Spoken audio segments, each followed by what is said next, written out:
일 후에 하나님이 아브라함을 시험하시려고 그를 부르시되 아브라함아 하시니 그가 이르되 내가 여기 있나이다.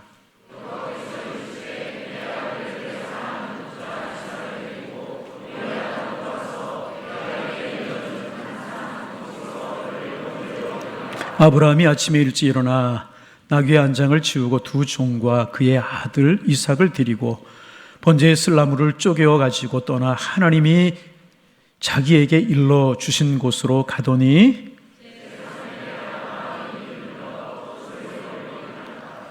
여러분 반갑습니다.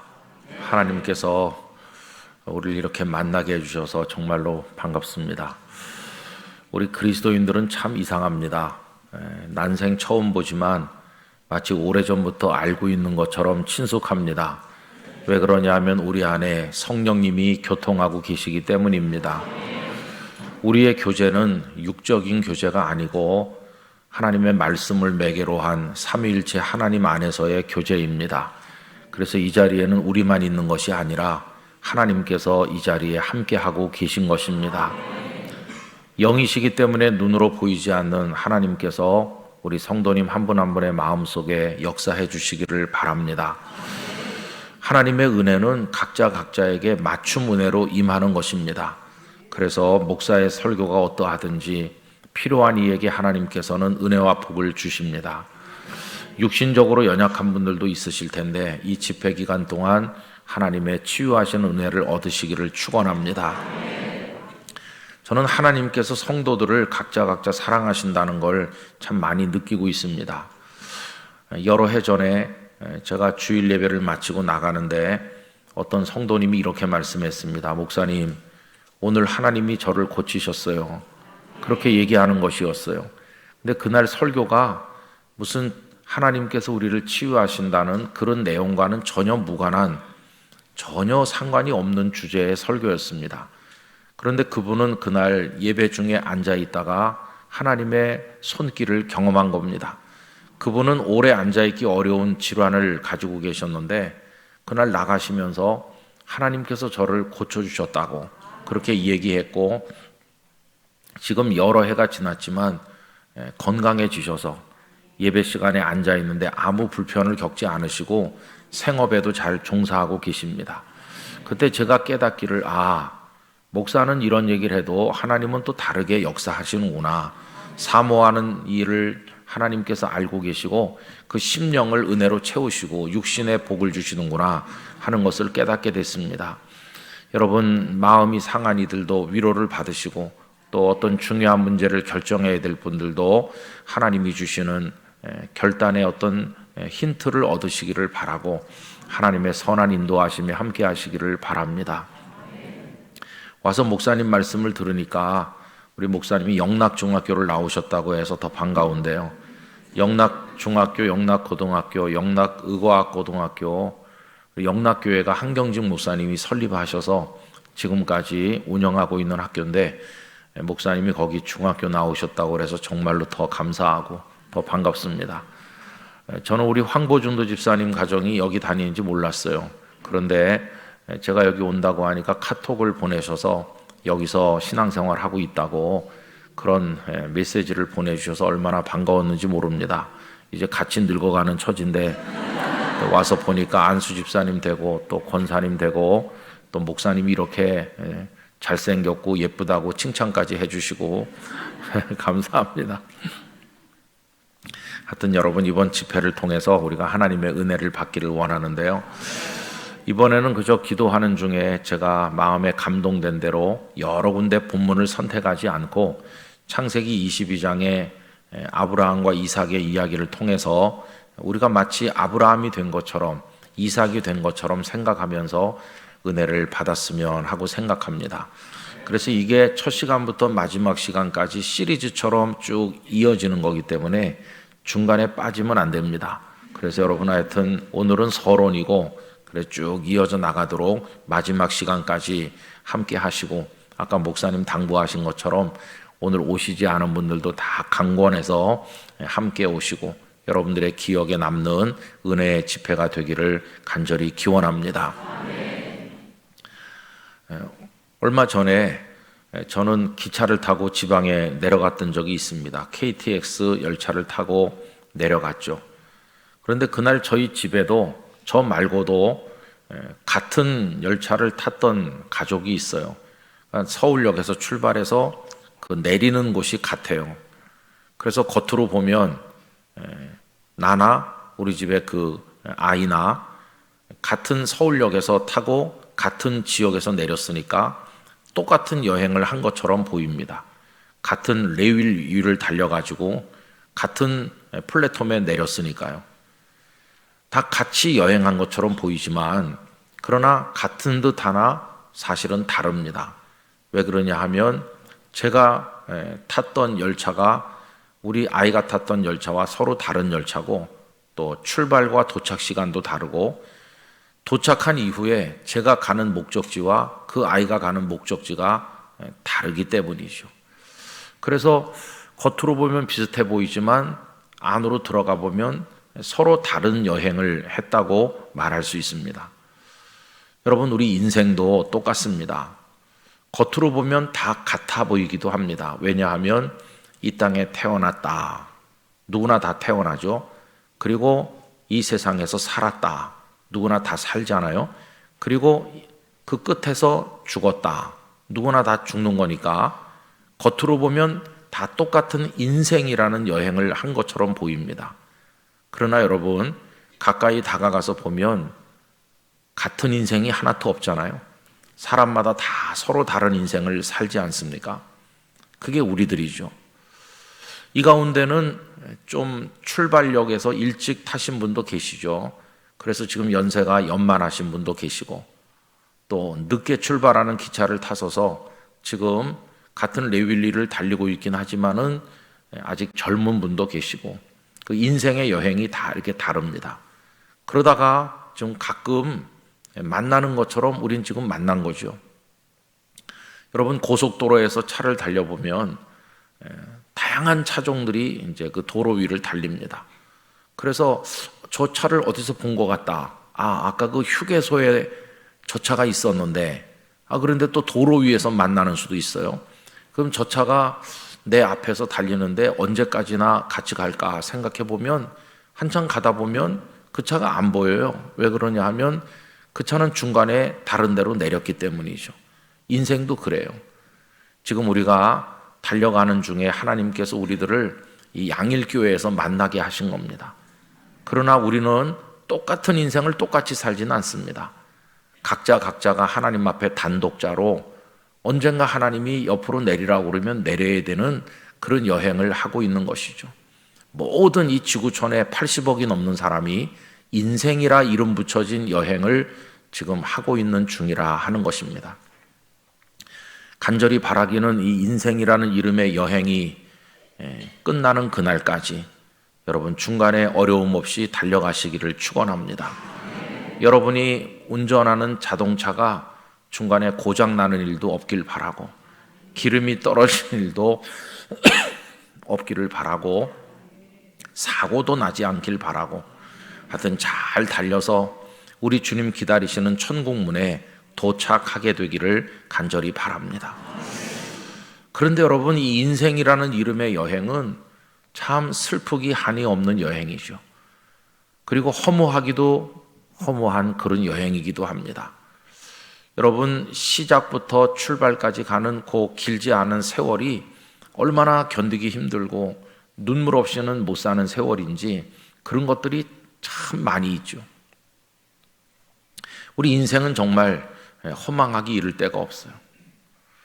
지금은 우리가 이렇게 건강하게 앉아서 살고 있지만은 그러나 여러분, 하나님께서 손을 놓으시면 바닥으로 추락해서 박살이 날 아주 얇은 유리 화병같이 연약한 존재가 우리들입니다. 그리고 우린 다 끝이 있어요. 그게 가장 치명적으로 우리를 슬프게 하는 것이죠. 그래서 인생의 여행에만 목을 매달고 있으면은 허망해서 못 사는 것입니다. 사람들은 다 인생을 잘 살아보겠다고 하는데 그 끝이 너무나 허망하잖아요.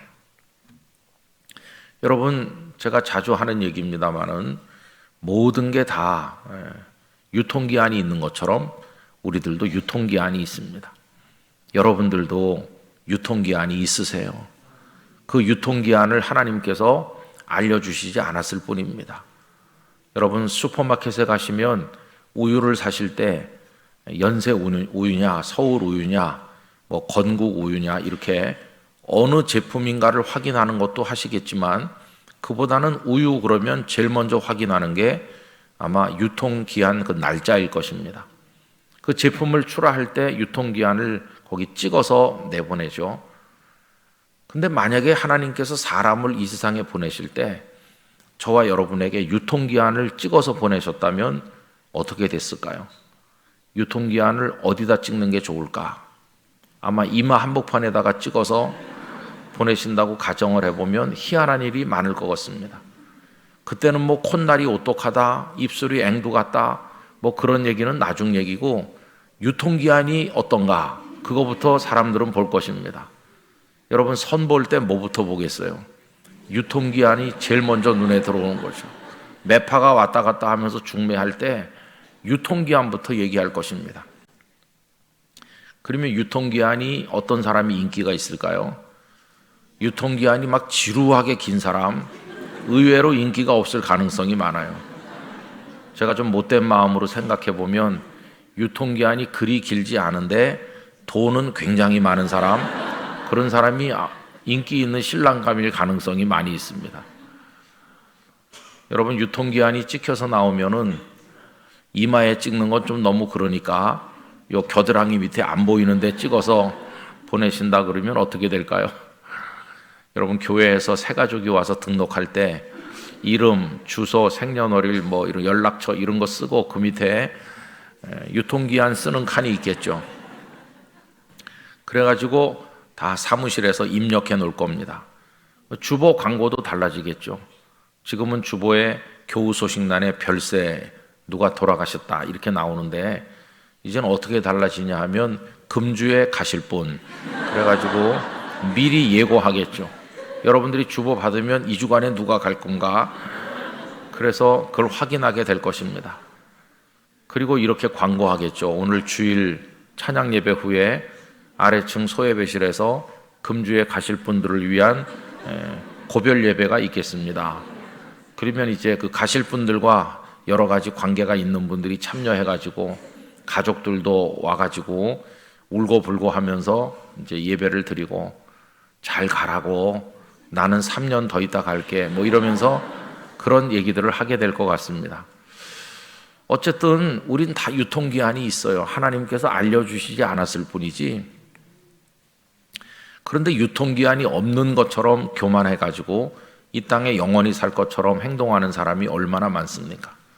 다 그렇게 해서 대단했던 정치인들도 유명했던 석학도 천하의 재물을 다 혼자 손에 쥔 것 같았던 거부들도 마지막에 촛불 꺼지듯이 다 그렇게 쓰러지고 마는 것이죠. 얼마나 허망한 인생인지 말로 다 알 수가 없어요. 저는 목회를 하면서 요양병원에 자주 신방을 가곤 했는데 여러분 건강하신 분이 밥을 대접해주고 기뻐할 일이 있어서 신방을 요청하는 것도 귀하지만 요양병원 같은 데서 신방을 부탁하는 것도 정말 목사에게 귀한 일입니다. 가서 보면 모든 교만이 다 사라지고 그분의 모습에서 내 모습을 보는 것이고 그분의 오늘에서 나의 미래를 보는 것이죠. 한편의 설교를 듣는 것처럼 요양병원의 환자를 만나면 느끼는 바가 참으로 많습니다. 잠원에서 잔치집에 가는 것보다 추상집에 가는 것이 더 낫다 그렇게 말씀했는데 요양병원에 갔다 오면은 그런 감동을 받고 하나님 앞에 옷깃을 여미게 되는 것이죠. 한 번은 부산에서 신방을 갔는데 우리 성도님을 만나서 손을 잡고 말씀을 읽고 기도를 해드렸습니다. 그리고 돌아서서 나오려고 하는데 간호사 선생님께서 목사님 오신 김에 저 창가에 있는 저 어른도 기도 좀 해주고 가시죠. 그래서 창가 쪽으로 가서 보니까 아주 몸집이 크신 어른이 누워 계시더라고요. 그분이 저에게 설명해 주기를 이분이 교회 장로님이시라고 합니다. 그리고 키가 굉장히 크시고 침대가 좁을 정도로 몸이 좀 비둔하신 분이신데 재산도 많으시고 부산서 유명한 부자 중에 한 사람이라고 하면서 자녀들도 많고, 그런데 이분도 늙으셔서 이렇게 여기 와 계시다고. 의식이 있는 것 같기도 하고 없는 것 같기도 했습니다. 그래서 제가 장로님 이렇게 부르니까 눈을 이렇게 떴다가, 그래서 그날 거기서 처음 만나 뵌 거죠. 그래서 그 장로님을 위해서 이제 기도를 드리게 됐어요. 그 침상 옆에 있으면서 참 많은 생각했습니다. 그 간호사님의 설명이 재산도 많은 분이다. 또 이분이 학식도 많아서 박사 학위를 뭐 2개씩 받으신 분이라고 한다. 그런 얘기들을 듣고 나니까 더 허망한 거예요. 그분의 지금 모습은 어떤가? 여러분, 그분에게 남은 게 아무것도 없어요. 그분은 가진 게 없어요. 그렇게 재산이 많은 분이라고 하는데 그분에게 남은 거는 그분의 이름이 적혀 있는 빨대 달린 그 물병이 하나 그 머리맡에 있고, 그 다음에 각 티슈가 한 2통 있고, 그리고 누가 갖다 놨는지 배지밀 그 한 반 정도 남은 배지밀이 거기 지금 있고, 그리고는 아무것도 없어요. 그분이 입은 환자복, 그게 다예요. 그 환자복도 그분 게 아니죠. 이제 벗어놓으면은 다 같이 세탁기에 돌리고 소독해가지고 그분이 입었던 옷을 그 다음 날은 누가 입게 될지 알지도 못하는 그런 옷을 한 벌 걸치고 계실 분이고, 그리고 이제 화장실에 못 가시니까 기저귀가 한쪽에 조금 있어요. 그분들이 하시는 말씀이 이분 옷을 갈아입히고 목욕이라도 한번 시키려면 서너 명이 붙어야 됩니다. 몸이 둔하신 데다가 스스로 움직이지 못하니까 또 거구기 때문에, 그런 말씀을 하니까 더 마음이 아프더라고요. 여러분, 그게 그분만의 마지막 모습이 아니고 대부분의 사람이 다 마지막에 그런 연약함을 통과해서 하나님 앞에 간다고 생각하니까 인생이 너무나 허망한 거예요. 여러분, 살아있는 동안에 조금 뭐 돈도 좀 벌고 남들이 성공했다고 말하기도 하고 또 뭐 어떤 곳에 한 자리씩 앉고 그래도 잘 살고 있는 것 같지만 우리 중에 교만해도 좋을 사람은 한 사람도 없는 줄 믿습니다. 다 보잘것없는 것이에요. 육신도 그래요. 여러분, 저도 이렇게 생기지 않았더랬어요. 저도 10몇 살 때는 주름살이 하나도 없고요, 팽팽한 게 탄력이 넘쳤었어요. 근데 지금은 중력의 지배를 어쩔 수가 없어가지고 이게 별로 몇 근 나가지도 않는데 무거워서 내려와요. 요거 딱 떼서 재보면은 몇 그램 나갈까요?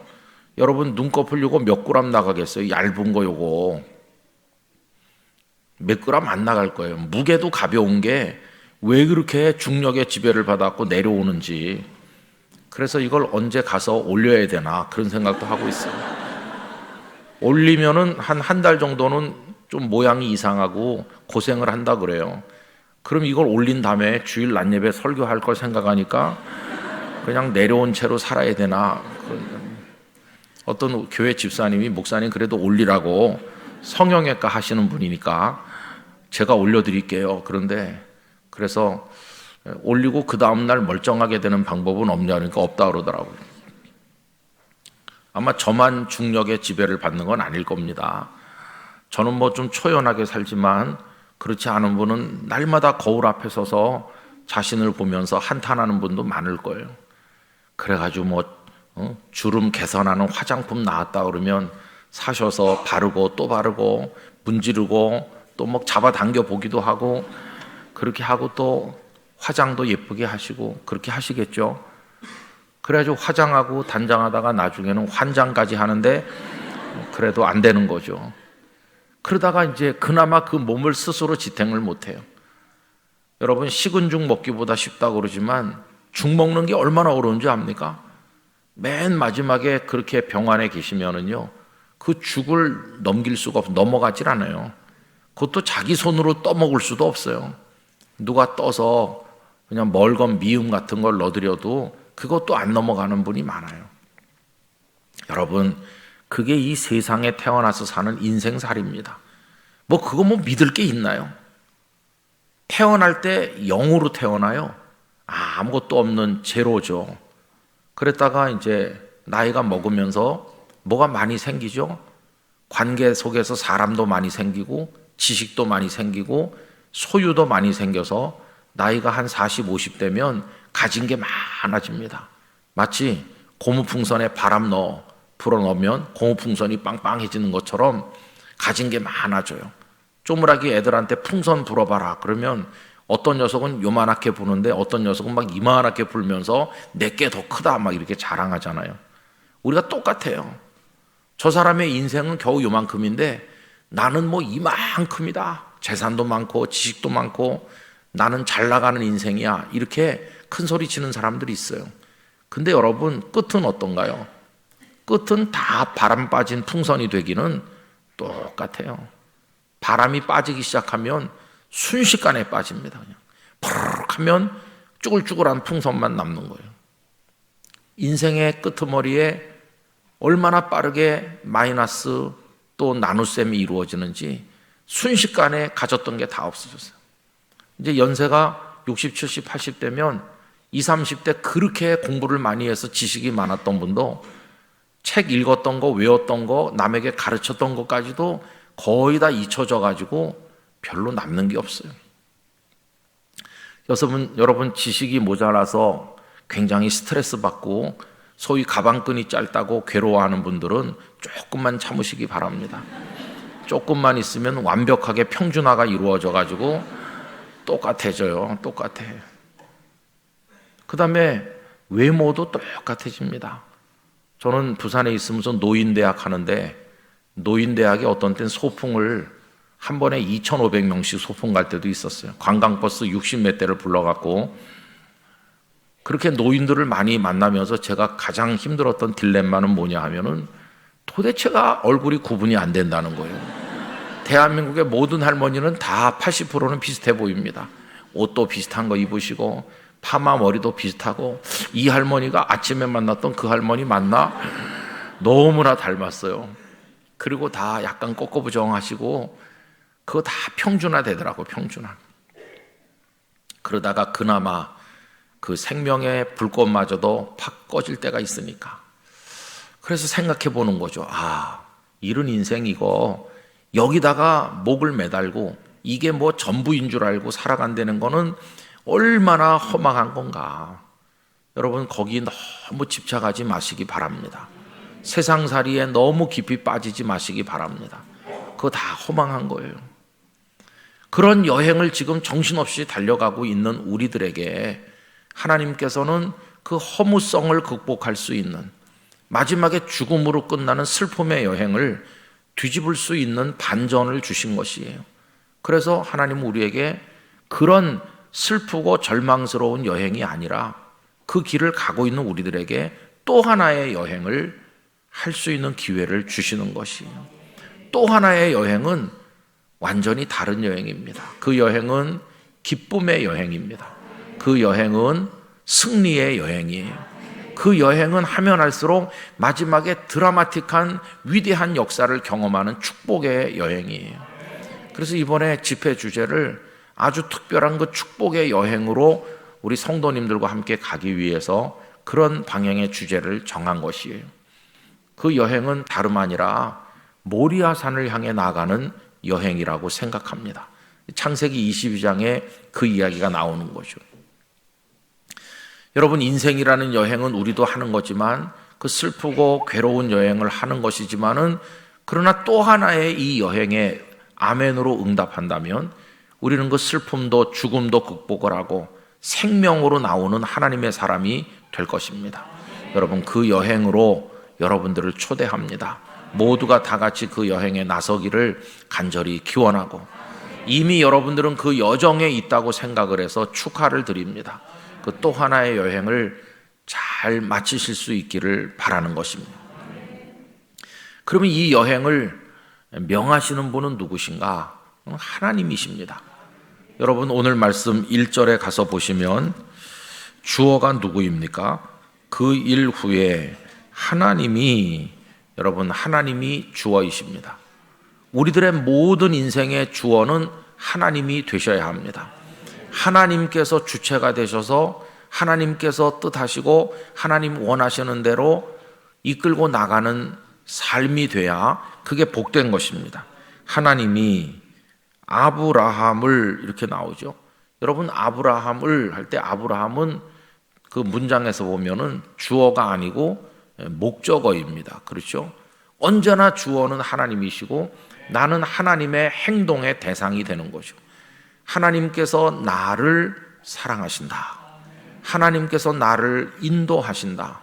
하나님께서 나를 향한 뜻을 가지고 계시다.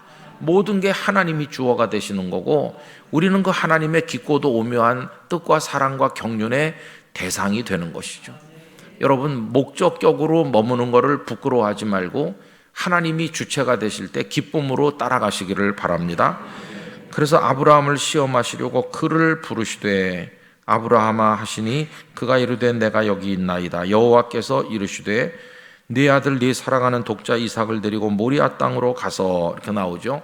모리아 땅으로 가는 여행을 누가 명령하셨나요?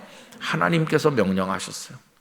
아브라함이나 그 이삭이나 그 아내의 어머니인 사라나 아니면 그 어떤 사람도 이 아버지와 아들의 모리아산 여행을 기획한 사람도 제안한 사람도 충고한 사람도 없습니다. 100% 하나님이 명령하신 여행이에요. 모리아 산으로 가라 이렇게 하셨어요.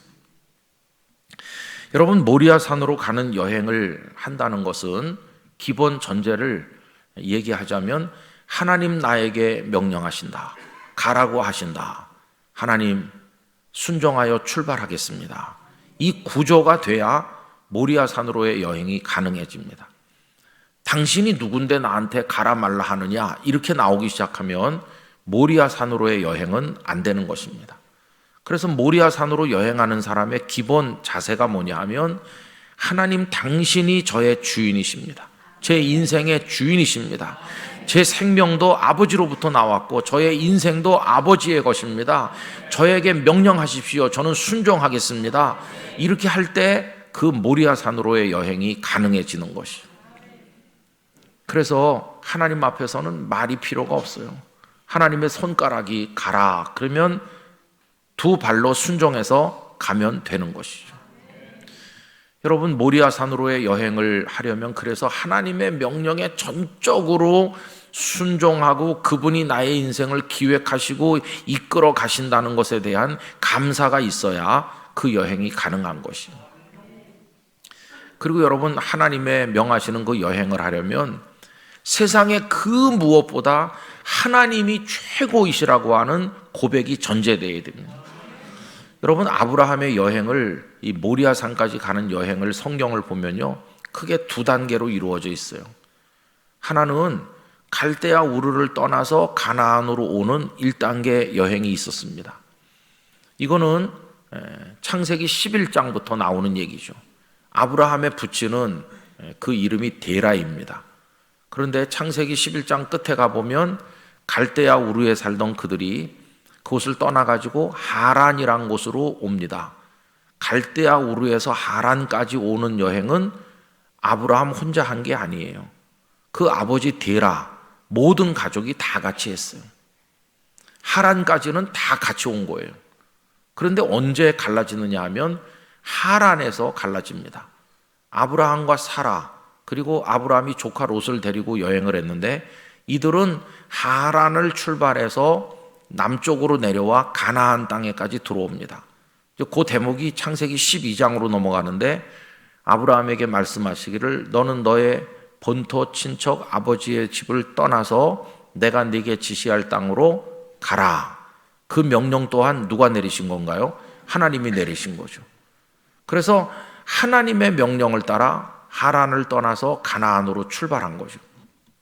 근데 여러분, 성경을 주의 깊게 읽지 않으면 발견 못하는 게 하나 있는데 창세기 11장 끝에 그 아버지 데라가 세상을 떠난 얘기가 나와요. 그래서 언뜻 잘못 생각하면 하란에서 다 같이 살다가 아버지가 세상을 떠났기 때문에 아브라함이 이제는 떠나야지 그러면서 출발해서 가나안으로 왔나 보다. 그가 가나안으로 출발한 것이 아버지 데라가 죽은 이후인 것처럼 생각하기가 쉬워요. 대부분이 그렇게 이해하기 쉬울 거예요. 근데 여러분, 그 11장에 가셔서 가만히 뜯어 읽어보면 그 아버지 데라가 아들 셋을 낳는데 그때 그 나이가 나와 있어요. 그 나이를 계산해 보면은 뭘 알 수 있느냐 하면은 아브라함이 하란을 떠날 때 아버지 데라가 돌아가신 게 아니고 건강하고 멀쩡하게 살아 계실 때 아브라함이 가나안으로 출발했다는 것을 알 수 있어요. 여러분, 그거 따져보는 건 나중에 한번 해보시기 바랍니다. 적어도 그 아브라함이 가나안을 향해 출발하고 수십 년을 그 아버지는 하란에 더 사신 것을 알 수 있어요. 그런 상황을 한번 상상해 보시기 바랍니다. 어느 날 아브라함이 아버지에게 가서 말씀드리겠죠. 아버지, 저희는 하나님께서 가라고 하셔서 가나안으로 가야 되겠습니다. 그러면 그 아버지가 가라고 하겠어요? 아브라함이 큰아들인데, 그리고 지금 아들 하나가 죽어서 어린 조카 롯이 남은 건데 그런 상황에서 그럼 가거라 이렇게 하겠어요? 아마 또 말리고 또 말리고 또 말렸을 거예요. 네가 내 기력의 시작이다. 네가 내 큰아들 아니냐. 그런데 네가 동생도 죽은 마당에 너까지 가버리면 나는 여기서 어떻게 살겠느냐. 가나안으로 가는 건 나 죽으면 나중에 가라든가 아마 여러 가지 말로 말렸을 게 틀림없어요. 그런데 아브라함은 아버지가 생존해 계시는데도 불구하고 가나안을 향해 출발한 겁니다. 여러분, 여기 아주 어려운 결단이 있는 거예요. 아버지냐 하나님이냐 하는 갈림길에 서는 거죠. 그런데 아브라함은 하나님께서 내 본토 친척, 그리고 누구의 집이라고 그랬습니까? 내 아버지의 집을 떠나라고 말씀하시는데 순종하는 거예요. 아버지, 죄송해요. 아버지라 하실지라도 하나님은 아버지보다 크십니다. 하나님께서 아버지의 집을 떠나라고 하십니다. 죄송하지만 저는 아버지도 소중하지만 하나님이 저에게 더 소중합니다. 그래서 저는 떠나야 되겠어요. 그리고 어린 조카는 제가 데리고 가겠습니다. 내 동생이 세상 떠났는데 조카는 내가 거두겠습니다. 조카 롯을 데리고 같이 남쪽으로 내려가는 거죠. 그게 1단계였어요. 그러니까 모리아산에 도착하기까지 아브라함의 그 행동 속에서 하나의 신앙 고백이 이루어졌는데 하나님은 아버지보다도 더 크고 위대하시고 소중하시다 하는 고백이 그 속에 있는 것입니다. 그래서 지금 가나안 땅에 와서 살고 있는 거예요. 브엘세바까지 내려와서 여기저기 옮겨 다니면서 목축을 하면서 지금 하나님의 사람으로 살고 있는 중인데 2단계 여행을 명령하신 거예요. 방금 읽은 22장 1절 2절 말씀처럼 하나님께서 모리아산으로 가라. 근데 여러분, 모리아산에 소풍 가는 건가요? 아닙니다. 모리아산으로 가라는 거는 정말 고통의 명령인데 100살에 낳은 아들 이삭을 죽여서 번제로 바치라는 명령이 거기 있는 거 아니에요. 여러분, 번제로 드린다는 거는 정말 끔찍한 겁니다. 죽여서 제단 위에 올려놓고 통째로 불태워가지고 바치라는 거예요. 그거 아버지로서 할 수 있는 일인가요? 모리아산으로의 여행은 그런 겁니다. 도저히 받아들일 수 없는 그런 여행이죠. 그런데 오늘 말씀해 보면 아브라함은 오래전부터 기다렸다는 듯이 바로 순종하는 걸 볼 수 있어요. 3절 말씀으로 내려가 보십시오. 아브라함이 그 다음 귀절이 참 이게 도저히 이해가 잘 안 되는 거죠. 아침에 일찍이 일어나 나귀의 안장을 지우고. 여러분, 아침에 일찍이 일어나서 어디론가 가는 건 언제입니까? 초등학교 때 소풍 갈 때. 소풍 가는 날은 그 전날부터 잠이 안 와요. 어머니가 김밥을 맛있게 말아야 될 텐데부터 생각해갖고 삶은 달걀도 넣어주시겠지 뭐 그러면서 그냥 잠이 안 올 정도로 흥분 상태죠. 새벽 일찍부터 움직여가지고 씻고 또 씻고 옷을 챙기고 뭐 해가지고 배낭 둘러매고 소풍 가잖아요. 그 지금 아브라함이 아침 일찍 일어나서 무슨 좋은 데 가는 사람 같이 지금 새벽부터 이렇게 하잖아요. 새벽부터 좋은 데 갑니까? 아들 죽여서 바치려고 가는 거예요. 야, 모리아산을 향한 여행을 출발하는 게 아브라함에게는 어떤 신앙 고백이었을까? 하나님, 당신은 내 아들보다도 크십니다. 내 아들보다도 높은 분이십니다. 내 아들이냐 하나님이냐 갈림길에 섰을 때 나는 하나님을 선택하겠습니다. 그게 결단이 돼야 출발할 수 있는 여행이 바로 이 여행인 것이죠. 하란을 떠날 때는 하나님, 당신은 아버지보다도 크신 분이십니다. 그러면서 출발했는데 이제 여기를 떠나서 모리아산으로 갈 때는 하나님, 당신은 내 아들보다도 더 소중한 분이십니다. 이렇게 말하면서 출발하는 거예요. 여러분, 그 인생이라고 하는 슬픈 여행을 우리 다 하는 가운데 이 생명의 여행, 축복의 여행, 기적의 여행을 출발하려면 그냥 쉽게 출발하는 게 아닙니다. 하나님이 최고이시고 나의 전부이심을 고백하는 그 고백이 전제되지 않으면 모리아산을 향한 여행을 시작할 수 없어요. 근데 우리는 그 여행을 이미 출발한 것입니다. 그래서 우린 찬송가를 부르죠. 94장. 주 예수보다 더 귀한 것은 없네. 세상의 부귀, 세상의 영화, 세상의 그 어떤 행복, 명예보다도 주님이 더 귀하신 분이시다. 삼위일체 하나님은 무엇과 비교가 불가능한 분이시죠. 이거 하나님이 원하시는 거야. 그러면 100가지 논쟁이 있다가라도 다 멈춰야 되는 거죠. 하나님이 원하시는 거다. 그러면 거기서 우리의 어리석은 얘기는 끝내야 되는 것이에요. 하나님이 원하신다고 하면 더 할 말이 없는 거죠. 여러분, 그런 믿음의 결단을 가지고 하나님이 전부이심을 고백하게 될 때 우리도 이 여행을 출발할 수 있는 것이에요. 이미 여행을 출발하셨는데 이런 결단이나 고백 없이 출발했으면은 끝까지 가기가 어려워요. 왜 그러냐 하면 모리아산까지는 갈 수 있겠죠.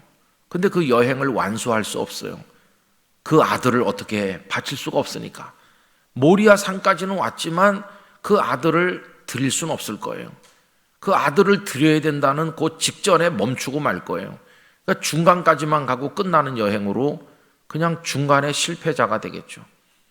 그래서 여러분, 많은 사람들이 모리아산으로 여행을 지금 하고 있지만 하나님을 전부라고 고백하는 그 고백이 없이 출발한 사람은 중간에 실패자가 될 가능성이 많아요.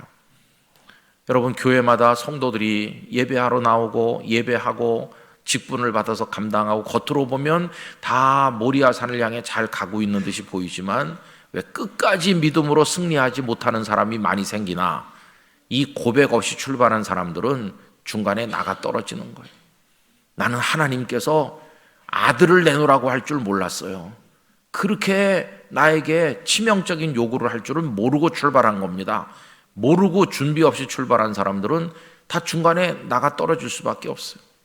그러나 아브라함처럼 나는 이미 알고 출발했습니다.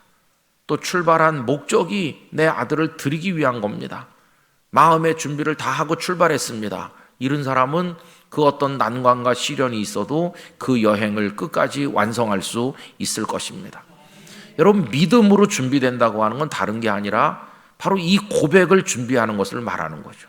하나님, 세상의 부귀 영화가 다 좋고 내 사랑하는 사람들이 귀하지만 하나님 앞에서는 그 어떤 것도 타협할 수 없습니다. 하나님이 나의 전부이십니다. 당신을 최고로 내가 섬기겠습니다. 이게 준비된 성도들 되시기를 바랍니다. 그럼 여러분, 하나님 왜 그렇게 잔인한 요구를 하시나?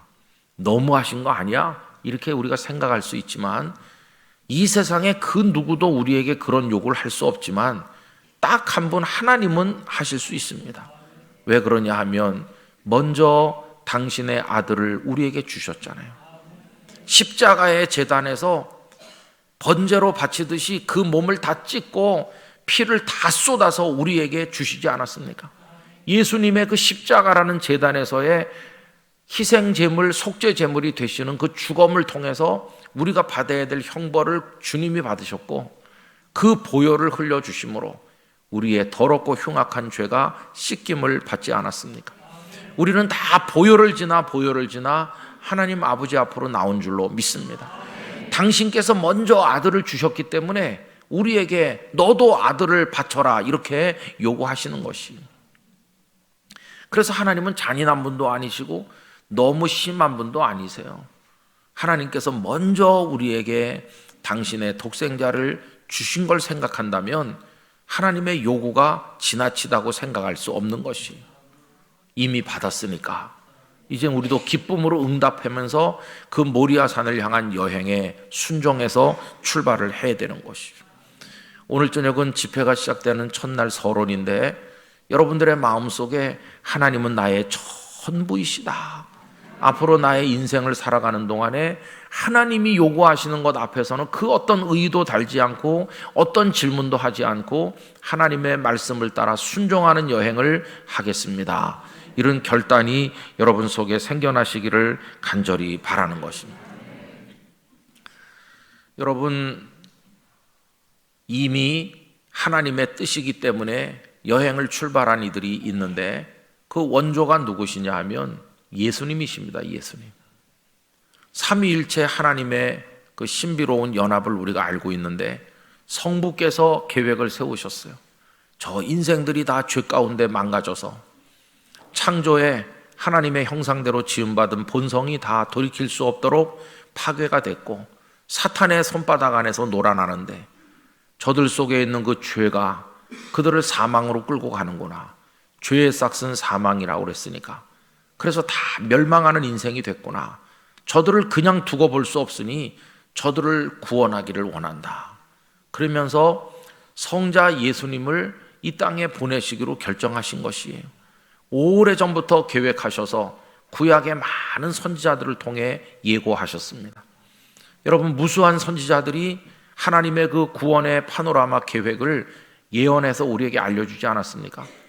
예수님에 관한 예언이 얼마나 많은지, 처녀가 잉태하여 아들을 낳을 것이 이사야 7장 14절에 언급되어 있죠. 보라, 처녀가 잉태하여 아들을 낳을 것이요 그 이름을 임마누엘이라 하리라 하셨으니 이를 번역한즉 하나님이 우리와 함께 계시다 함이라. 하나님은 하늘 높은 거룩한 곳에 계시고 우리는 이 땅에 죄악의 소굴에 살고 있는데 가까워질래야 가까워질 수 없는 한계가 가로막혀 있는 거죠.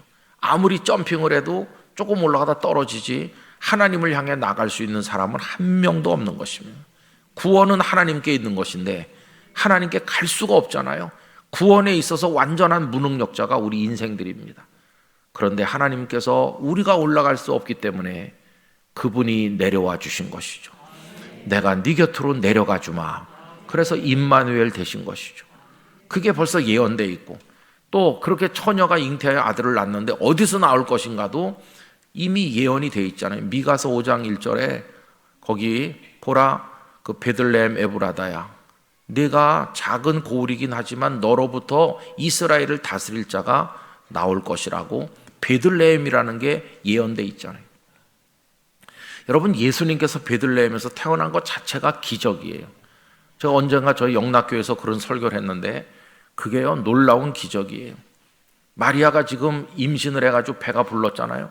그런데 천하로 호적하라는 명령이 떨어져서 자기 고향 땅 베들레헴까지 저 북쪽 나사렛에서부터 오는 거 아닙니까? 마리아가 아마 짐승에 몸을 싣고 흔들흔들하면서 왔을 텐데 만삭의 여인이 얼마나 힘들었겠어요. 베들레헴에서 난 게 왜 기적인가?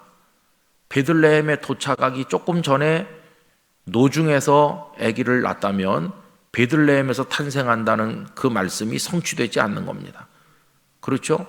또 베들레헴에 와서 호적을 다 끝날 때까지 산기가 없으면은 그리고 출발해서 돌아간 다음에 아기를 낳았으면 그것도 베들레헴에서 태어날 거라는 예언이 이루어지지 않는 거죠. 그런데 오래전에 미가 선지자를 통해 말씀하신 하나님은 얼마나 섬세하게 역사하셨는지 딱 베들레헴에 오니까 태의 문이 열리는 거예요. 그래서 거기서 예수님을 낳은 거예요. 얼마나 하나님은 정교하게 역사하셨는지. 그뿐만이 아니죠. 예수님이 은 30에 팔릴 거라고 하는 것도 다 예언이 돼 있고 그분의 찔림이 그분의 그 상함이 우리를 위한 것이라는 게 이사야 53장에 다 예언이 돼 있고 구약에 다 예언하셔서 이렇게 하셨어요. 그러면서 성자 예수님을 이 땅에 우리의 구주로 보내신 것이 여러분 예수님의 여행을 생각해 보세요. 아브라함과 이삭은 브엘세바에서 모리아 산으로 가는 여행을 했지만 예수님은 가장 먼 거리 여행을 하신 거예요. 하늘 보좌를 떠나서 이 땅으로 오시는 여행을 했어요. 아브라함과 이삭의 여행은 겨우 사흘길의 여행이에요. 그렇게 먼 여행이 아니에요. 그리고 출발할 때도 아브라함이었고 이삭이었고 모리아산에 도착한 다음에도 아브라함이고 이삭이 똑같은 사람이에요.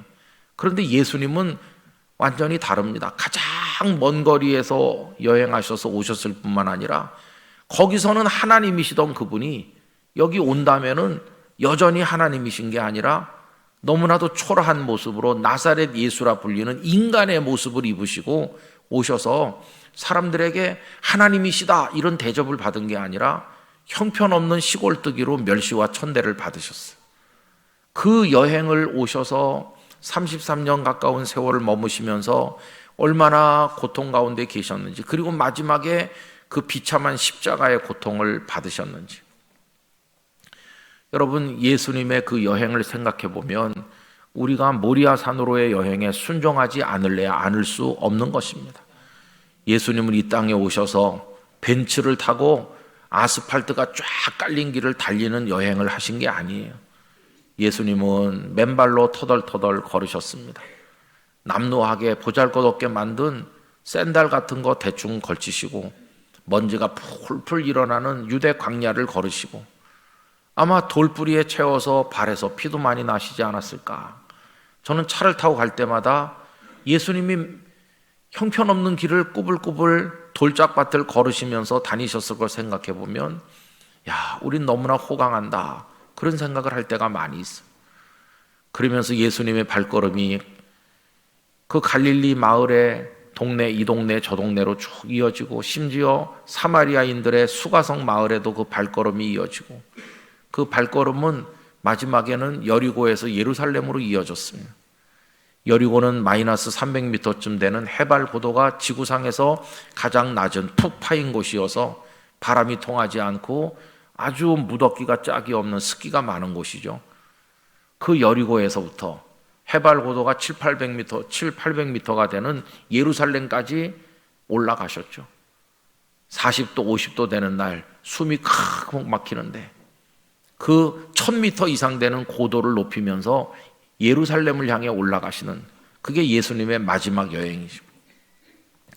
저는 오래전에 예루살렘에 갔다가 여리고에서 예루살렘으로 나도 예수님처럼 한번 걸어서 올라가 보고 싶다 그런 생각을 했었는데 저의 여행을 도와주시는 목사님이 목사님 그러다 죽어요 그렇게 얘기했습니다.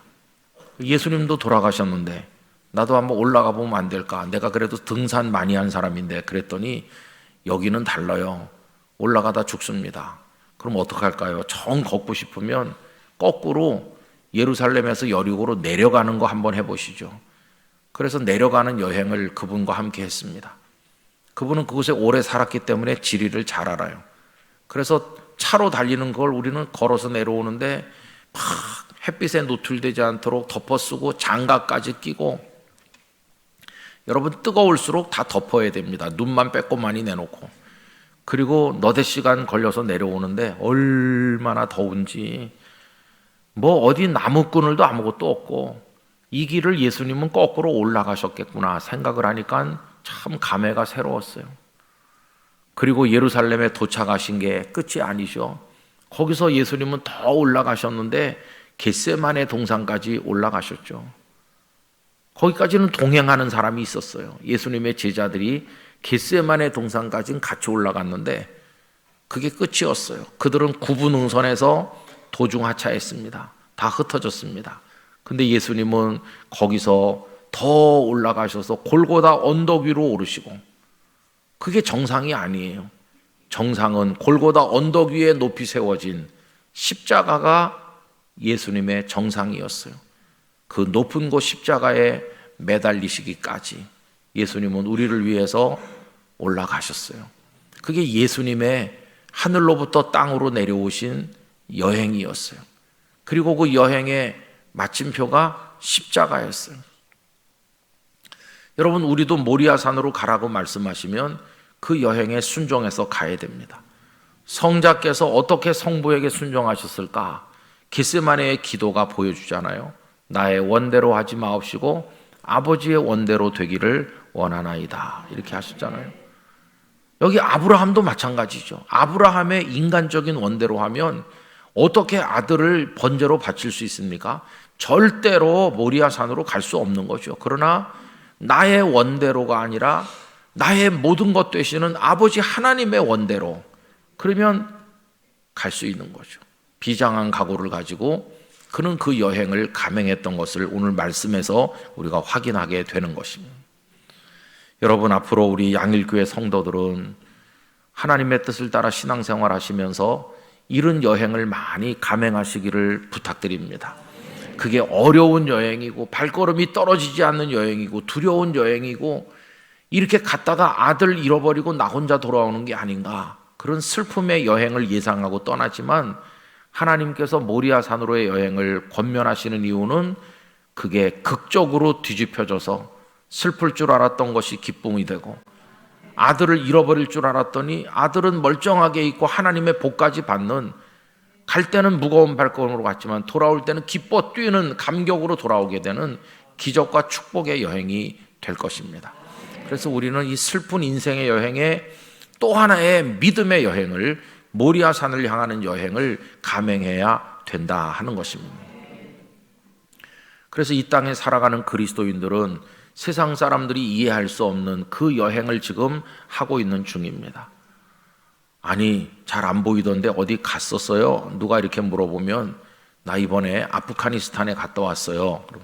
아니, 거기 테러리스트들이 많고 뭐 관광지가 뭐가 있다고, 볼품없는 곳에 왜 갔느냐고 이렇게 말하겠죠. 그러나 아프가니스탄에 갔다 오는 사람은 목적이 있는 거죠. 거기 복음을 전도하고 거기 뭔가 거룩한 뜻이 있어서 가는 거 아닙니까?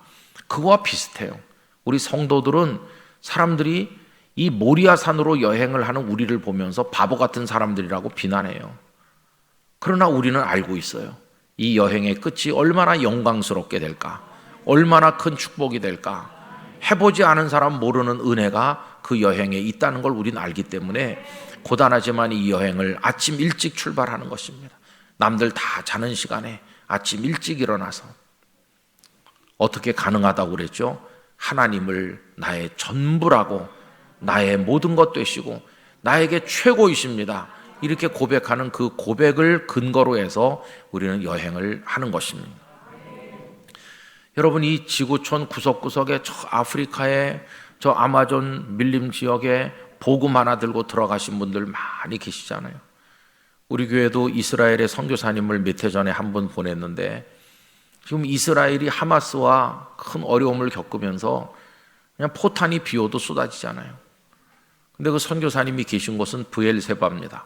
브엘세바는 가자 지구에서 그렇게 멀지 않습니다.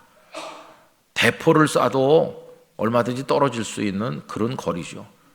그래서 이제 그 선교부에서 자주 연결하면서 안전에 문제가 없는지, 근데 이번에 기자들이 인터뷰를 할 때 그 선교사님이 여러 차례 텔레비전에 등장하셨어요. 근데 지금 거기 형편이 이스라엘 사람들을 대상으로 이제 선교하고 목회를 하고 있었는데, 젊은 사람들은 다 군복 입고 총 들고 나간 거예요. 그리고 이제 노인들하고 어린 애들만 남아 있으니까 이 선교사님이 그 돌봐야 될 사람이 있는 거죠. 그래서 로켓포가 떨어지는 거를 영상으로 보내주기도 하고 그랬는데, 그 위험하지 않냐, 예루살렘으로라도 후퇴해야 되는 거 아니냐, 우리 선교부에서는 그런 제안도 하기도 하는데, 그 선교사님은 괜찮다고, 여기 방공호가 있어서 대피하고 애들 데리고 대피하고 뭐 그런다고, 또 병원도 돌봐야 되고, 그런 말씀을 해서 우리가 잔잔한 감동을 받고 있어요. 여러분, 주님이 전부이기 때문에 그 포탄이 떨어지는 곳에 있는 거지, 거기 있다고 누가 돈을 줍니까? 무슨 굉장한 뭘 줍니까? 그런데 그 선교사님도 나름대로 모리아 산으로의 여행을 하고 계신 중이라는 걸 알 수가 있는 거죠. 여러분, 우리 모두는 다 마찬가지입니다. 아주 소박한 얘기를 해보면, 이 주일 저녁 시간에 여기 왜 오셨어요? 집에 가셔서 편안한 복장으로 기대 누우셔서 맛있는 거 잡수시면서 TV를 보시던지 가족들과 시간을 보낼 수 있는데, 여기 다 옷 갖춰 입으시고 이 자리에 와서 앉아 계신 여러분 참 딱하십니다. 세상 사람들은 참 저 사람들 지금 뭐 하는 거야 이렇게 말합니다. 내일 또 휴일이신 것도 아니고 내일 또 아침 일찍 일어나서 출근하셔야 되는데 사람들은 이해할 수 없어요. 그러나 우리는 이 여행의 기쁨을 알고 있지 않습니까? 저도 이제 그런 여행을 조금 했던 사람이죠. 아주 작게. 전 서울에서 태어나서 서울에서만 살았습니다. 서울 아닌 곳에서 살아본 적이 없습니다. 그런데 신학교에 들어가서 보니까 선배 전도사님들이 기도를 하는데 그 전도사님들의 기도가 굉장해요. 신학생들의 기도, 하나님 제 생명을 드립니다. 뭐 이렇게 기도하더라고요. 그래서 저거 생각해가지고 하는 기도인가, 그냥 해보는 기도인가, 그런 생각이 들 정도로 좀 황당한 기도를 많이 하는데 그걸 뭐 매일같이 하는 전도사님들이 있더라고요. 야, 정말 대단한 선배들이다. 저는 새벽 기도에 가서 앉아 있으면서 부끄러운 생각도 들고 같은 신학생인데 너무나 다르구나. 그래서 나도 뭐 기도를 해야 되겠는데, 그래서 저는 기껏 생각해낸 게 앞으로 내가 전도사, 부목사 뭐 이런 거 해야 될 텐데 그 사역지를 내가 고르지 않고 하나님이 보내시는 곳에 가야 되겠다. 그래서 이렇게 했어요. 하나님 제일 먼저 오라고 하는 곳에 가겠습니다. 그게 이제 저의 기도였어요. 그것도 사실은 쉬운 기도는 아니죠. 왜냐하면 그냥 여건이 좋고 환경이 좋은 데서 사역하고 싶지 막 이상한 데 가라고 그러면 곤란할 거 아니겠어요. 그래도 하여튼 기껏 그런 기도는 했어요. 이제 그러고 한 7, 8개월 기도를 계속 드리는데 그 신대원 1학년 말쯤 가까이 되니까 어떤 교회에서 저를 전도사 오라고 불렀습니다. 그래서 기도대로 해야죠. 그래서 그냥 그 교회가 뭐 어떤 정도의 교회인지 성도가 몇 명 있는지 그런 거 하나도 물어보지 않고 그 교회에 갔어요. 가서 그저 어린이들 맡아서 아동부 전도사가 돼갖고 시작을 했어요. 아동부도 하고 뭐 그다음 청년들도 하고 또 갑자기 목사님이 전임 전도사 좀 해달라고 그래서 전임 전도사도 하고 거기서 이제 안수도 받고 거기서 결혼도 하고 그냥 뭐 그 교회에 계속 있는 거예요. 그러면서 또 계속해서 이제 오라는 데 가겠다는 기도는 멈추지 않고 계속했죠.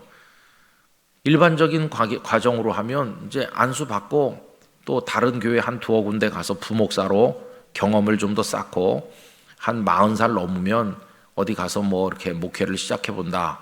이렇게 이제 보통 생각하잖아요. 그런데 이게 웬일입니까? 32살밖에 안 됐는데 어떤 분들이 오셔서 저를 오라고 하는 거예요. 그 기도를 드린 게 무척 후회가 되는 제안을 받았습니다. 왜냐하면 제가 하나님 앞에 제일 먼저 오라는 데 가겠습니다라고 기도를 할 때 우리의 속의 생각을 다 아시는 줄 하나님이시기 때문에 생략한 부분이 있거든요. 입 밖으로 꺼내지 않고. 그게 뭐냐 하면은 서울 안에서, 이렇게 서울 안에서. 근데 하나님은 저를 직선거리로 제주도 빼놓고 제일 먼 부산으로 보내셨어요. 그래서 우리 여기 제가 주례해드린 두 분을 거기서 만난 겁니다. 부산으로 보내는데 89년 11월 말이었어요. 저는 그분들이 오셨을 때 딱 잘라서 거절했어요. 안수받은 지도 얼마 안 됐고 목회가 뭔지도 모르고 너무나 미숙하고 저는 거기 갈 수가 없습니다. 딱 거절하고 그냥 가시라고 그랬어요.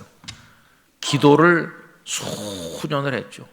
아마 한 8년은 기도를 했죠. 그런데 기도를 누가 시켜서 한 것도 아니고 제가 제 스스로 한 기도인데 그거를 뒤집는 데는 5분밖에 안 걸려요. 여러분, 기도 이거 웃기는 게 기도입니다. 그래서 저는 기도한다고 그러면 잘 안 믿어요. 저 사람이 나중에 어떻게 뒤집을지 모르는 거거든요. 목사님 이거 기도해보고 제가 지금 결정한 건데요. 계속 기도하겠습니다. 그래도 잘 안 믿어요. 그날 가서 그걸 하는 걸 봐야 믿는 거지. 그날 가서 딴소리 할 가능성도 많거든요. 제가 그랬으니까요. 그래서 저는 못 간다고 했어요. 근데 그분들은 가면서 우리가 저녁마다 모여서 기도회를 할 건데 목사님도 기도해 주세요. 그리고는 이제 하루가 멀다 하고 전화 오는 거예요. 어제 저녁에도 30명 모여서 기도했습니다. 뭐 목사님도 기도하시죠? 이렇게. 야, 이렇게 무서운 스토커들이 있으면 그래갖고 시달리는데 89년 12월, 1월 그 이듬해 90년 1월, 2월 이렇게 계속 그분들은 연락이 오는 거예요. 저는 계속 거절하고. 그러고 있다가 이제 저희 부모님이 그 서울대 앞에 신림동에 살고 계셨는데, 그래서 그 아버님 댁을 가게 됐습니다. 아버지 어머니 두 분만 계시는데 가서 2살짜리 딸하고 태어난 지 이제 한 달 된 아들 녀석을 이제 눕혀놓고 저녁을 먹고 얘기를 했어요. 아버지 사실은 이런 일이 있어요. 저를 오라고 그러는데 제가 거절했고 그냥 이렇게 자꾸만 연락이 오고 있어요. 그렇게 했더니 저희 아버님이 얼굴이 컴컴해지면서 얼굴이 굳어졌습니다.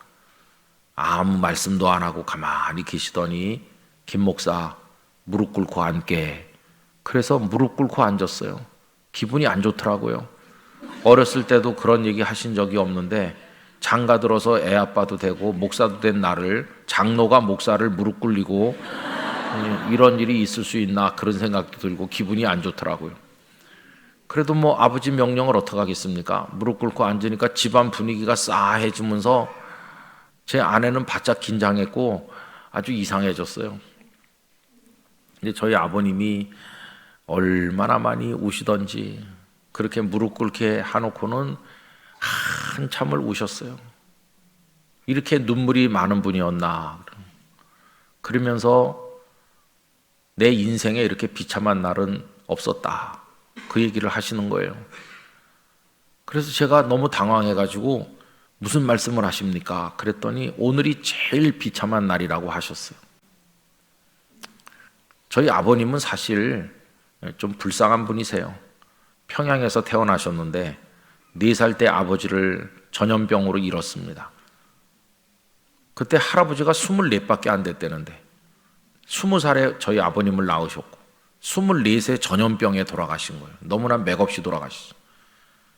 그리고는 2살 어린 동생이 있었는데 할머니가 그 청산가부가 된 며느리를 불러 앉혀놓고 이렇게 말했다고 합니다. 저희 할머니는, 그 증조 할머니는 사무엘 마페 선교사, 평양신학교를 세우신 그 선교사에게 세례를 받고 예수님을 믿는 분인데, 그분이 하시는 말씀이, 내가 교회에서 성경을 배워봤는데 그 아들 둘을 다 잃어버리고 생가부가 된 며느리 둘을 가진 할머니가 있었다. 그게 룻기 얘기를 하는 거죠.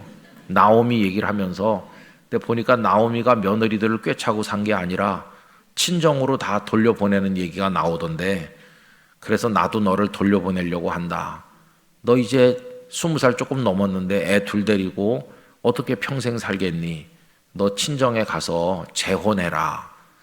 근데 큰 애는 내가 데리고 키워줄 테니까 아직도 젖 먹는 어린 거는 네가 데리고 가라. 그래서 그 어머니가 아기 데리고 가서 있다가 다른 남자 만나서 재혼하니까 저희 아버지는 엄마도 잊어버린 겁니다. 요즘 같으면 뭐 왔다 갔다 만날 수도 있겠지만 그때는 그렇게 시집 가면 남 된 겁니다. 완전히. 아버지는 돌아가셨고 어머니는 재혼에 갔고 이제 할아버지 할머니 밑에서 고아처럼 이제 크게 됐는데, 친구들은 학교 가는데 저희 할아버지는 저희 아버님을 학교에 안 보내셨대요. 뭐 하러 학교 가느냐고 야단을 치면서 내가 서당 훈장인데 나한테 배워라. 이래가지고 학교 문턱에도 못 가보고 할아버지 밑에서 하늘천 따지 배우면서 친구들은 학교 가는데 학교에 발 한번 들여다본 적이 없는 게 저희 아버지 처량한 신세죠. 찢어지게 가난한 서당집 손자가 돼가지고 그렇게 하셨어요. 그러다가 12살 됐을 때 그 할아버지가 병들어 돌아가셨대요. 아무것도 없는데, 먹고 살 대책이 없는데, 서당 훈장에서 간신히 먹고 살았는데 돌아가시니까 할머니랑 이제 거지가 된 겁니다.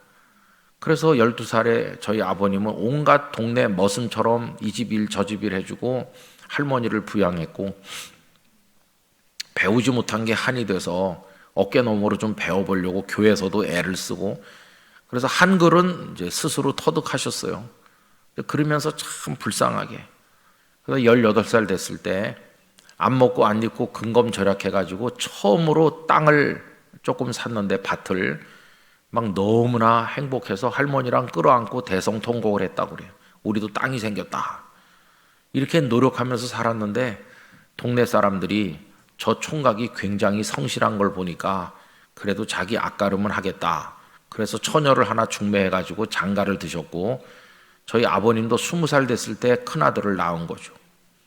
그리고 나서 아들 셋, 딸 넷을 낳아 7남매를 키우게 되고, 그리고 열심히 노력하니까 재산이 모여서 이제는 동네에서 부자 소리를 들을 만큼 넉넉하게 살게 됐고, 아버지는 교회에서 안수집사가 되고, 일제 후반기에 나라는 고단했지만은 저희 아버님 개인 인생은 그때가 가장 다복하고 행복했다고 합니다. 그러다가 해방이 돼서 이제는 좀 잘 살게 되려나 했더니 김일성이 소련군 탱크 앞세우고 공산당이 돼서 들어오니까 거기서 얼마나 고통을 많이 받았는지, 저희 큰형님은 날마다 학교에 불려가서 그 교회 다닌다고 학생들 앞에서 자아 비판 당해야 되고 그런 고통을 많이 겪었다고 그래요. 그러다 6.25 전쟁을 만난 거죠. 여러분, 6.25를 만나고 나니까 정말 비참하잖아요. 근데 일사후퇴 때 중공군이 남하함으로써 갑자기 후퇴할 때 저희 부친도 거기 쓸려 내려오게 됐는데, 그때 가족이랑 같이 있질 않다가 내려오기 때문에 아버님과 가족이 헤어졌어요. 할머니, 아내, 7남매 9명의 식구를 다 잃어버린 겁니다. 그걸로 끝이었어요. 생전 얼굴 한번 못 보고 저희 아버님 한 맺힌 인생을 사신 거죠. 이 땅에 내려와서 아는 사람도 하나도 없고 주머니에 가진 돈도 없고 작업복 차림으로 내려왔는데 폐인처럼 떠돌아다니면서 고생도 많이 하고 죽고 싶은 생각도 하루에 수십 번씩 드는데, 그래도 하나님을 믿는 사람이 자살하면 안 된다 이렇게 생각하면서 버티면서 살아오셨다고 그래요. 그러다가 친척 어른을 만났는데, 떠돌아다니시다가 그 친척 어른이 자네 이렇게 있다가 큰일 나겠네, 휴전선이 막혀서 이제 고향에 돌아갈 희망이 언제 생길지 모르는데 다들 여기서 다시 생각을 돌려먹고 재혼하고 다시 사는데 자네도 이제 북한에 있는 가족들 어떻게 만날는지 모르니까 다시 가정을 꾸리고 살라고 간곡하게 권해서 저희 아버님이 재혼을 한 겁니다. 강원도 철원에서 피난 온 방앗간집 딸을 만나가지고 저희 아버님이 재혼을 했어요. 그게 철원에 가면 산정호수라고 있는데, 제가 어머니 태어나신 곳을 찾아서 산정호수에 갔었던 적이 있는데 민통선 안에 있기 때문에 거기 아무도 들어갈 수 없다고 군청이랑 경찰서에 가서 확인했던 적이 있고, 그 옛날 그 보니까 거기 방앗간이 있고 뭐 이런 게 다 확인이 되더라고요. 그리고 저희 아버님은 이제 재혼을 해가지고 그러면 내가 어디 살아야 될까 하다가 중구 충무로 그곳에 와서 정착을 했죠. 충무로 2가 16번지, 제가 태어난 곳, 영락교회랑 아주 가까운 곳. 그때 영락교회는 이미 1945년에 세워졌기 때문에 영락교회가 세워진 지 여러 해 됐을 때입니다. 그래서 제가 거기서 태어났어요. 저희 부모님은 영락교회 출석하셨고, 영락교회는 한경직 목사님이 계시고 이북에서 내려온 사람들이 대부분 많이 있으니까 거기 가면 이북 소식 들을 수 있고, 하여튼 친척도 어디서 만날 수 있을지도 모르고, 그래서 이제 영락교회를 다닌 겁니다. 그래서 제가 영락교회에서 태어났어요. 6살까지는 영락교회에 있다가 이사를 가는 바람에 떠났고, 정말 하나님의 뜻이 오묘해서 제 사역의 마지막을 다시 태어난 곳으로 돌아와서 영락교회 목사가 됐으니까 가만히 생각해 보면 참 이상하죠. 신기하기도 하고 그렇죠. 근데 저희 아버님이 얼마나 불쌍하냐 하면, 거기서 구멍가게를 하면서 저를 낳아가지고 키우면서 그 슬픔을 조금이라도 위로를 받으면서 그렇게 이제 셋이 살고 계셨다고 그래요. 그러다가 제가 2살 됐을 때 어머니가 동생을 낳습니다. 그런데 동생을 아침에 낳고 낮에 어머니가 돌아가셨습니다. 그래서 영락교회에서 와서 장례식을 해줬습니다. 여러분 한번 생각해 보세요. 구멍가게 딸린 조그만 방에 철 모르는 2살짜리 애다가 아침에 나온 핏덩이에 아내가 죽어 누워 있으면은 어떻게 살겠어요? 근데 아내를 장례하던 그날 먼 친척이 와가지고, 형님 우리는 애를 못 낳는데 이 아기를 우리가 데려다 키우겠다고, 핏덩이 동생은 그 집 아들로 데려갔어요. 그리고 저만 이제 아버지가 데리고 있는 거죠. 그러다가 나중에 어떤 분이 저를 보더니 얘를 내가 키워서 목사가 되게 하겠습니다. 그래서 저의 어머니가 돼주신 분이죠. 저희 어머니는 그렇게 저를 지극정성으로 기도해서 사랑으로 저를 키워주셨습니다. 저희 아버님은 지금부터 9년 전에 100살 되던 해 세상을 떠나셨고, 어머니는 그보다 2년 먼저 92세 연세로 세상을 떠나셨습니다. 저희 아버님의 인생이라는 것은 참 참혹한 인생이에요. 비참한 일을 너무 많이 겪으셨잖아요. 그런데 그런 인생을 제가 모르는 게 아닌데, 그날 저녁에 저를 무릎 꿇겨 앉혀놓고는 오늘이 제일 비참하다 그러니까 제가 이해가 되겠습니까? 눈물도 많이 흘리시면서. 그래서 그게 무슨 말씀이시냐고 그랬더니, 내가 너 하나 목사 만들려고 평생을 바쳤다. 하나님 앞에서 내가 왜 죽지 않고 살아있는 겁니까? 나도 빨리 천국에 가고 싶어요. 살 이유가 하나도 없고 살고 싶지도 않은데, 그래도 하나님께서 너 살아야 된다. 제가 살아야 될 이유가 뭔가요? 그 아들 그거 목사 되게 해야 되지 않냐? 그래서 네가 목사 되는 거는 너의 인생일 뿐만 아니라 나의 인생이기도 하다. 내가 살아있는 이유이기도 하고, 네가 목사가 되던 날 얼마나 기뻤는지 아느냐? 그런데 이제 와서 보니 형편없는 목사가 됐구나. 믿음도 없는 목사. 너 오늘 목사 관두기로 결정해라. 목사 관두던지 아니면 부산에 가던지 둘 중에 하나다. 그러면서 하시는 말씀이, 네가 신학교 들어갈 때부터 제일 먼저 오라는 데 가겠다고. 누가 너에게 억지로 시킨 것도 아니고 네 스스로 기도했는데 너는 누구한테 기도를 한 거냐? 그 기도를 받으시는 하나님이 너의 마음에 살아계신 하나님이냐? 너는 하나님을 안 믿는 목사다. 하나님을 안 믿는 목사가 무슨 목회를 하겠니? 그러니까 이제라도 믿음을 회복해서 가든지 아니면 목회를 관두든지 그렇게 해라. 그래서 제가 내가 왜 믿음이 없냐고, 나도 하나님을 믿는다고 이렇게 했죠. 그랬더니 아니 기도를 수년 하고도 뭐 손바닥 뒤집듯이 그러면서, 하나님을 믿는 사람은 그런 기도를 그렇게 하지 않지. 하나님을 안 믿는 거다. 입으로만 믿는 거지. 그런 사람이 무슨 목회를 하겠냐고. 차라리 관두는 게 낫다고. 그래서 제가 이랬죠. 벌써 아버지는 70이 넘으셨고, 어머니도 벌써 60이 후반부인데 두 분만 달랑 서울에 남으면 갑자기 아프던지 그러면 누가 돌봐드리느냐고. 나도 전혀 부산 가는 생각을 안 한 건 아닌데 한 대전만 돼도 내가 좀 더 생각을 했을 텐데, 그래서 이제 부모님 걱정을 한다고 얘기했죠. 그랬더니 이런 말씀했습니다. 너 목사 한 수 받던 날 너희 가족들은 사택으로 들어가고 우리는 여기 와서 내 엄마랑 나랑 둘이 가정 예배 드리면서 이렇게 기도했다. 하나님, 드디어 수십 년을 기다렸는데 드디어 오늘 목사가 태어났습니다. 이제 우리 집에 아들은 없습니다. 주의 종이 한 명 있을 뿐이니 하나님 기뻐하시는 대로 쓰시옵소서. 이렇게 기도했다. 아들은 없고 목사만 하나 있다. 그러니까 너는 내 아들로서 행세하지 말고 하나님의 종으로 먼저 결정해야 된다. 뭐든지 하나님의 종으로서 결정해야지 늙은 부모 핑계대지 말아라.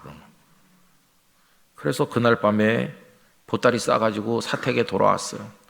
그 다음날 아침에 담임 목사님을 만나서, 목사님 아무래도 내가 부산에 가야 될 것 같다고.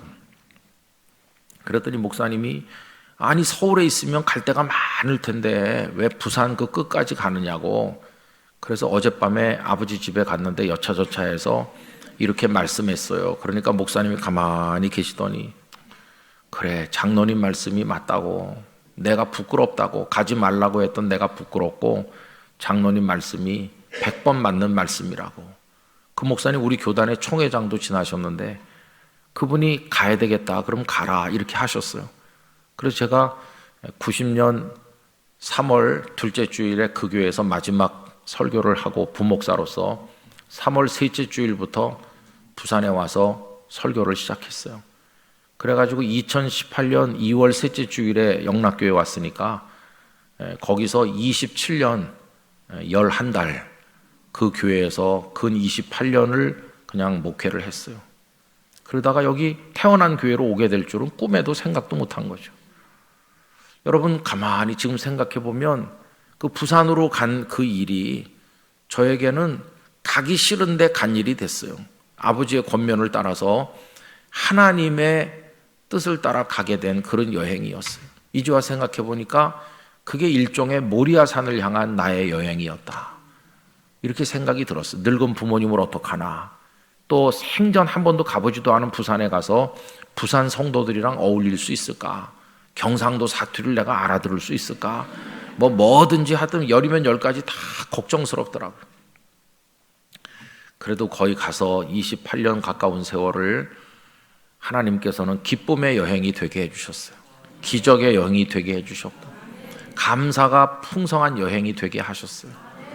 그 영도 중앙교회라는 이름으로 있을 때 갔는데 지금은 교회 이름을 땅끝교회로 개명을 했는데요.